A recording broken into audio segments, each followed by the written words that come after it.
Hey friends, Todd Chipman here, Dean of Graduate Studies, Associate Professor of Biblical Studies at Midwestern Baptist Theological Seminary, here with my friend Chris Trousdale. Chris, you've been working on your dissertation, thinking about Matthew's Gospel, and that phrase, brood of vipers, comes up in chapter 3, chapter 12, chapter 23. How does an understanding of the Old Testament help us better understand that phrase in Matthew? I think that when most Christians read that phrase, those who are familiar with their Old Testament, the most likely text to come to mind would be Genesis 3:15, the promise of an ongoing conflict between the seed of the serpent and the seed of the woman, but the seed of the woman eventually triumphing over the serpent. And what we're seeing in Matthew is the culmination of a long history of conflict between these two seeds.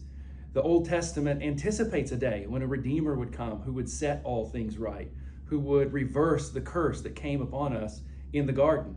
And Matthew unequivocally tells us that that Redeemer is Jesus. One of the ways in which he tells us that, though, is through this use of the phrase, brood of vipers.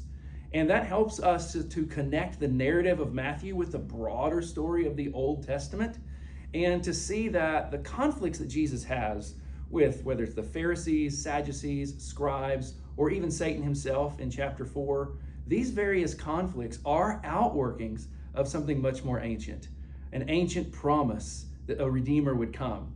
And there is a connection, I think, for us as well.